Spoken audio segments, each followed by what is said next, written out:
السلام علیکم دوستو، کیسے ہو آپ سب؟ میں ہوں عریج اور آپ ہیں اس وقت میرے یوٹیوب چینل عریشہ ناولز پہ۔ آپ لوگ بھی سوچ رہے ہوں گے آج ہماری رائٹر کدھر مری پڑی ہے۔ اصل میں آج نا میرے ساتھ بہت ہی بڑا ظلم ہوا کچھ یوں ہے کہ میں نے نا ایپیسوڈ نمبر 135 لکھی اور پھر نا میں آگے پیچھے لگ گئی کہ میں نے کس لکھ لی، اب میں دوسری تھوڑی دیر کے بعد لکھوں گی۔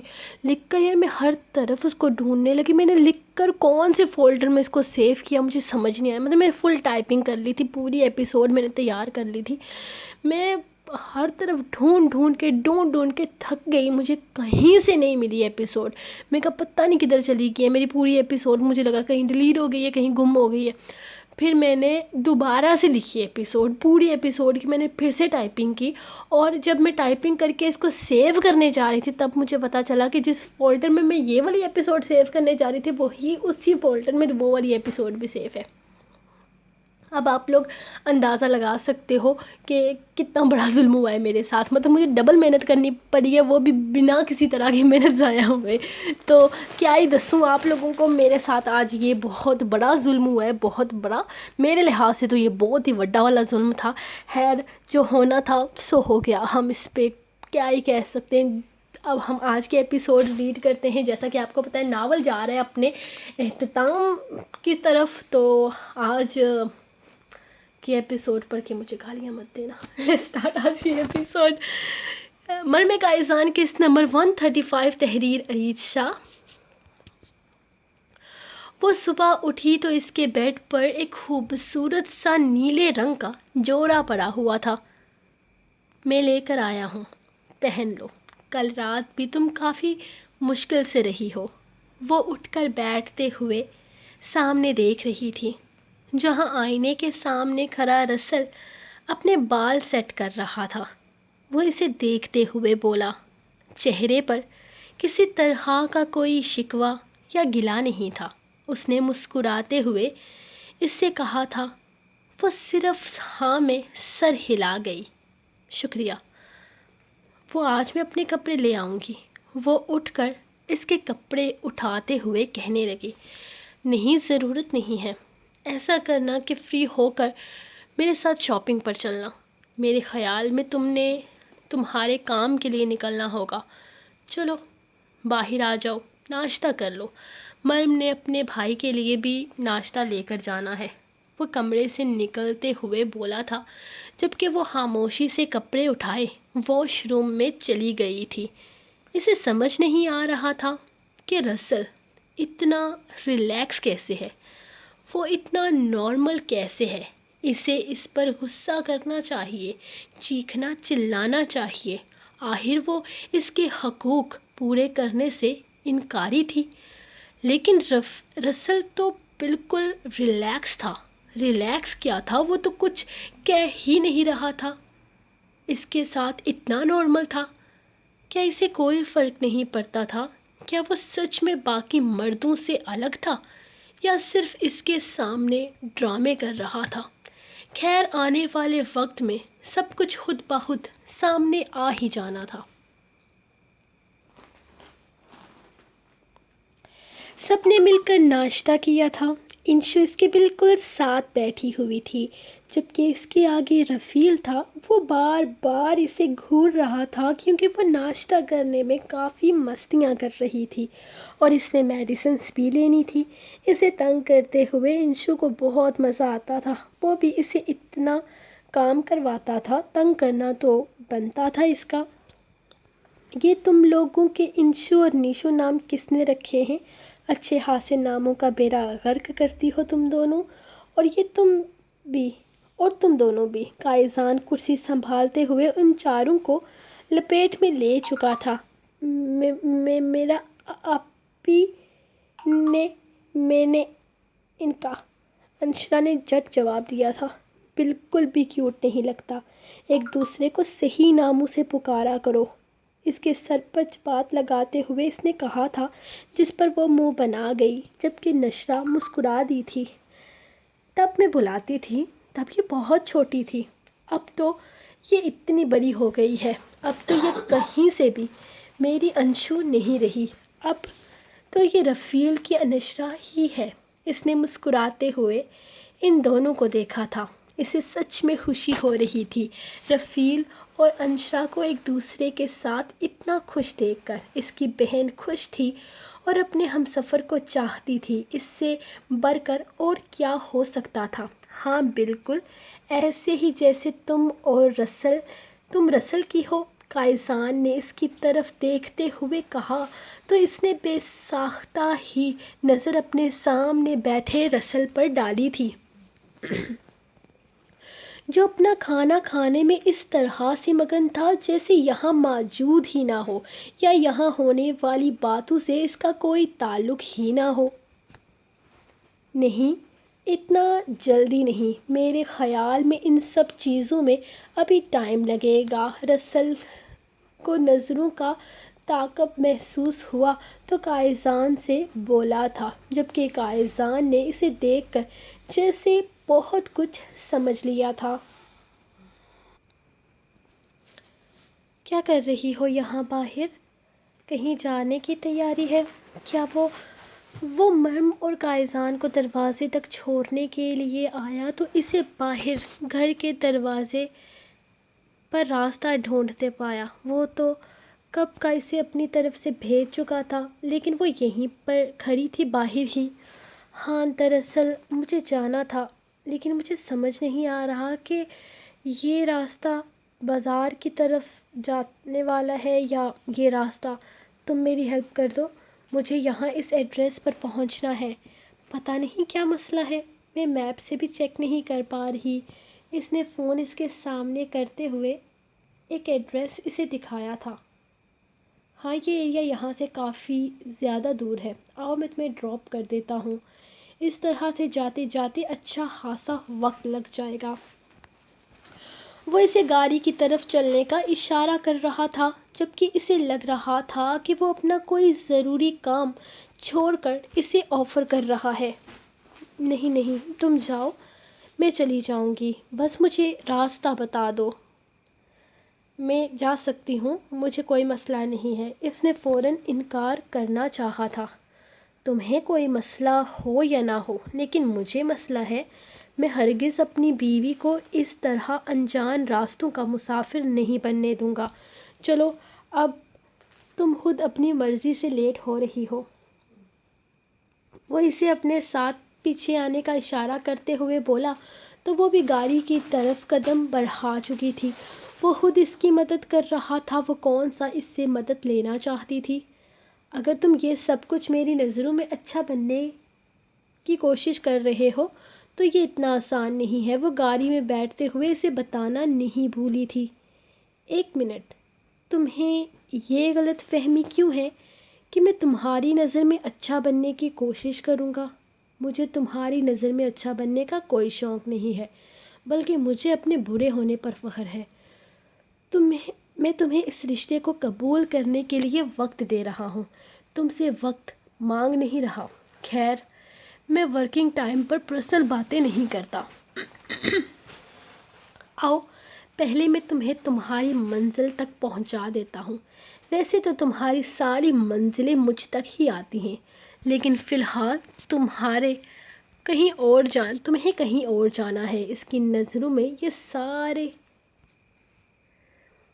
وہ گاڑی سٹارٹ کرتے ہوئے پرسکون انداز میں بولا تھا، جبکہ وہ بھی مزید اس کے منہ نہیں لگنا چاہتی تھی، کیونکہ اس کی نظروں میں یہ سارے رسل کے ڈرامے تھے۔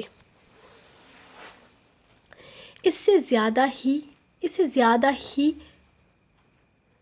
سے زیادہ بھوکی نہیں رہ سکتی میں۔ مجھے کھانا کھانا ہے۔ آپ کی بہن نہیں آ رہی؟ ہائے کیسی دشمن نند ملی ہے مجھے، پہلے ہی دن مجھے بھوکا مارنا چاہتی ہے۔ وہ صبح سے دائیں سے بائیں گھوم رہی تھی، لیکن مرم نہ آئی، بلکہ اس کے لائے ہوئے سرخ ڈریس میں وہ بجلیاں ہی تو گرا رہی تھی۔ 2-3 دفعہ تو وہ پورا اس پر فدا ہوتا اس کے پاس آیا تھا، لیکن توشیبا کا کوئی موڈ نہیں تھا اسے سر پر چڑھانے کا۔ وہ تو کل رات بھی اس کے ساتھ بہت بڑا پرینک کرنے کا ارادہ رکھتی تھی کہ وہ اس کے قابو چڑھ گئی، لیکن اب آگے زندگی میں اسی کی مرضی چلنی تھی۔ وہ اس آرمی آفیسر کو ہرگز سر چڑھانے کا ارادہ نہیں رکھتی تھی، بلکہ وہ تو یوٹیوب پر بیٹھے بیٹھے نہ جانے کتنے پیروں سے شوہر کو قابو کرنے کے وظیفے بھی سیکھ چکی تھی، اور تو اور جلدی سے جلدی کچن کی حکومت سنبھال کر وہ اسے قابو کرنے کے لیے ہری مرچ والی چائے بھی بنا کر دینے والی تھی، جس کے بعد اس کا شوہر پوری طرح سے اس کی زلفوں کا اسیر ہو جاتا۔ ارے آ جائے گی، ابھی تو فون کیا ہے، وہ لوگ گھر سے نکل چکے ہیں، اس نے سمجھانا چاہا تھا۔ وہی تو مسئلہ ہے، ابھی تک آپ کی لاڈلی صرف گھر سے نکلی ہے اور یہاں میرے چوہوں نے پیٹ میں وبال مچا رکھا ہے۔ آپ فون کریں نا، کہیں اسے کہ جلدی آئے، ورنہ آپ خود ہی میرے لیے کچھ اچھا سا بنا کر لے آئیں، میں آپ کے ہاتھ کا بنا کچھ بھی کھا کر گزارا کر لوں گی۔ کیا مطلب؟ تم مجھ سے کچن میں کام کرواؤ گی؟ اسے جھٹکا ہی تو لگا تھا۔ تو کیا آپ ان مہندی والے ہاتھوں سے مجھے کچن میں بھیج کر مجھ سے کام کروائیں گے؟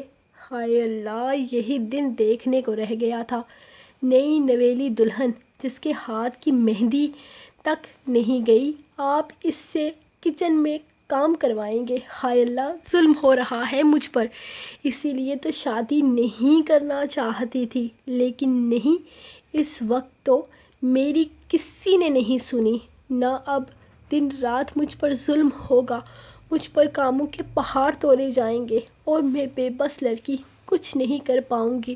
وہ ڈرامائی انداز میں بول رہی تھی جب گھر کے دروازے پر دستک ہوئی۔ یاور نے پرسکون سانس خارج کیا تھا۔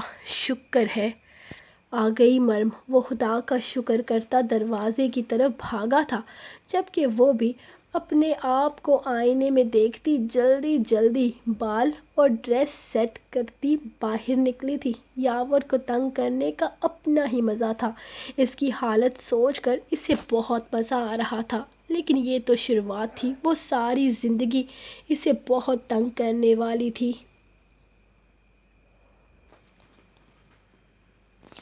اتنا ٹائم لگتا ہے وہاں سے یہاں آنے میں، اگر تم تھوڑی اور دیر کرتی تو تمہاری بھابھی مجھے ہی کچا چبا جاتی۔ صبح سے بھوک بھوک بھوک کیے جا رہی ہے اور کچھ بول ہی نہیں رہی، اتنا زیادہ وقت لگا دیا تم لوگوں نے آنے میں۔ وہ گھر کا دروازہ کھولتے ہوئے انہیں گھر کے اندر ویلکم کر چکا تھا، جبکہ مرم کو تو بڑا مزہ آ رہا تھا اپنے بھائی کی یہ حالت دیکھتے ہوئے، اس لیے تو وہ اس کی شادی توشیبا کے ساتھ کروانا چاہتی تھی، کیونکہ وہ جانتی تھی کہ وہ زندگی سے بھرپور لڑکی ہر وقت ہنسنے کھیلنے والی ہے، اس کے بھائی کی بورنگ سی زندگی کو وہ بہت ہی انٹرٹیننگ کر دے گی۔ اور ایسا ہی ہو رہا تھا، اس کا بھائی جہاں بہت خوش نظر آ رہا تھا، وہیں وہ جانتی تھی کہ توشیبا نے بھی اسے تکنی کا ناچ نچایا ہوگا۔ ارے بھائی کیا کرتی، دو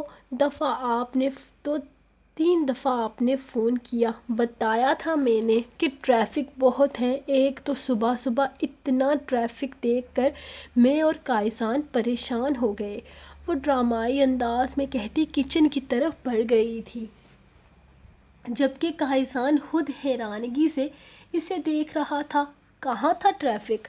صبح صبح تو مصر کے راستے بالکل صاف ہوتے تھے، بلکہ وہ تو خود ہی گھر سے بہت لیٹ نکلی تھی اور کہا تھا وہاں جا کر کہہ دیں گے کہ ناشتہ بننے میں دیر ہو گئی، حالانکہ اس نے ناشتہ بنانا ہی بہت لیٹ شروع کیا تھا، کیونکہ اس کا ارادہ ہی صبح لیٹ جانے کا تھا، اور فون پر وہ جان بوجھ کر بار بار کہہ رہی تھی کہ ہم گھر سے نکل چکے ہیں، اب یہاں پہنچے ہیں، اب وہاں پہنچے ہیں، راستے میں بہت ٹریفک ہے، حالانکہ وہ آرام سے گھر پر بیٹھی نشرہ اور انشرہ سے باتیں کر رہی تھی۔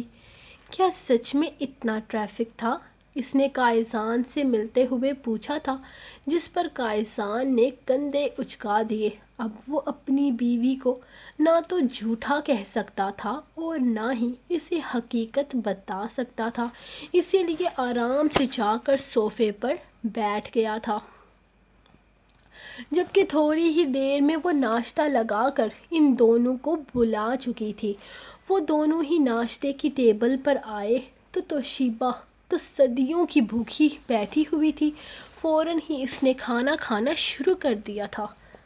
صبر کر جاؤ یار، ہمیں بھی آنے دو، میں نے بھی صبح سے کچھ نہیں کھایا، مریم نے اس کی پھرتی دیکھتے ہوئے کہا تھا۔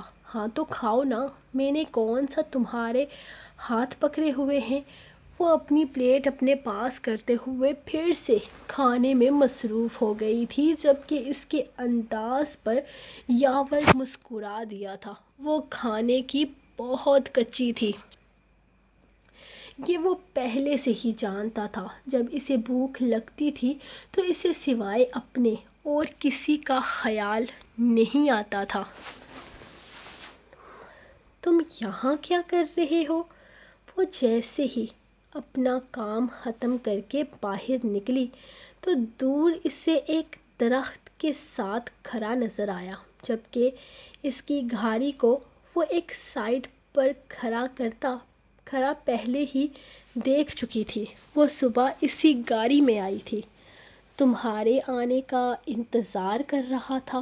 اپنا کام ختم کر کے فارغ ہوا تو رفیل کو گھر پر فون کیا تو اس نے بتایا کہ تم ابھی تک واپس نہیں آئی، اس لیے میں لینے آ گیا۔ چلو آؤ ساتھ چلتے ہیں، وہ گاڑی کی طرف قدم بڑھاتے ہوئے بولا تھا۔ تم کب سے کھڑے ہو یہاں میرے انتظار میں؟ وہ اس کے ساتھ چلتی ہوئی پوچھنے لگی تھی۔ ڈونٹ وری یار، اتنا بھی کوئی مجنوں نہیں ہوا کہ 8-9 گھنٹے سے یہاں کھڑے ہو کر تمہارا انتظار کروں گا۔ مجھے بس یہاں آئے تقریباً 40 منٹ ہی ہوئے ہوں گے۔ واٹ؟ تم 40 منٹ سے میرا انتظار کر رہے تھے؟ تم مجھے فون کر دیتے، میں خود باہر آ جاتی۔ ہاں، اور باہر نکل کر تم پھر سے مجھے ٹپکل مردوں والے طعنے دیتی، مرد یہ، مرد وہ، وغیرہ وغیرہ۔ میں یہاں اپنی مرضی سے تمہارا انتظار کر رہا تھا، تم نے مجھے یہاں نہیں بلایا تھا۔ ڈونٹ وری، میں تم پر بالکل بلیم نہیں ڈالوں گا، میں اپنے ان 40 منٹوں کا۔ وہ مسکراتے ہوئے گاڑی کا فرنٹ ڈور کھولنے لگا تھا تو وہ بھی بنا کچھ بولے گاڑی میں بیٹھ گئی تھی۔ کائزان، سب کچھ کتنا اچھا ہو گیا ہے نا؟ جیسا ہم چاہتے تھے بالکل ویسا ہی، اب کہیں پر بھی کچھ غلط نہیں ہے، سب کچھ پرفیکٹ ہے، اب سب کچھ ایسا ہی رہے۔ مجھے نا ہمیشہ سے ایسی ہی زندگی چاہیے تھی جس میں سب کچھ اچھا اچھا ہو۔ وہ گاڑی میں اس کے ساتھ واپس آ رہی تھی جب اس نے اس کے کندھے پر سر رکھتے ہوئے اس سے کہا تھا۔ کائزان نے مسکرا کر اسے اپنے ساتھ لگایا۔ انشاءاللہ سب کچھ ایسا ہی رہے گا، بس تم خوش رہو، اس کے علاوہ مجھے اور کچھ بھی نہیں چاہیے۔ کائزان نے اس کے ماتھے پر اپنے لب رکھتے ہوئے مسکرا کر کہا تھا۔ جب اسے محسوس ہوا کہ کوئی ان کے پیچھے آ رہا ہے، اس نے پیچھے سے آتی گاڑی کو فرنٹ مرر میں دیکھا تھا۔ کیا ہوا؟ آپ بار بار پیچھے کی طرف کیوں دیکھ رہے ہیں؟ مریم نے اس کی بے دھیانی نوٹ کرتے ہوئے پوچھا تھا۔ ارے کچھ نہیں کچھ نہیں، وہ گاڑی کی سپیڈ تیز کرتے ہوئے مسکرایا تھا، اور پھر اچانک ہی گاڑی کی سپیڈ ہر درجہ تیز ہو گئی تھی۔ مریم نے ایک نظر اسے دیکھا، اس کے چہرے پر سنجیدگی تھی، جبکہ گاڑی کی سپیڈ اب مزید بڑھ رہی تھی۔ سو گائز یہ تھی آپ لوگوں کی آج کی ایپیسوڈ، سیکنڈ ایپیسوڈ کی ریکارڈنگ میں اوبیسلی اس کے بعد کروں گی، سچی بتاؤں تو آج جو میں نے ڈبل ایپیسوڈ مجھے لکھنی پڑ گئی ہے نا، اس کی وجہ سے میں اتنی لیٹ ہو گئی ہوں کہ میری اس وقت نیند سے جان جا رہی ہے، لیکن یہ ہے کہ ریکارڈنگ تو میں نے کرنی ہی ہے، تو میں آپ کو تھوڑی دیر کے بعد واپس ملتی ہوں انشاءاللہ۔ تب تک کے لیے انتظار کیجیے اگلی قسط کا، اور اپنی رائٹ کو دیں اجازت، اور دعاؤں میں یاد رکھیں۔ اللہ حافظ۔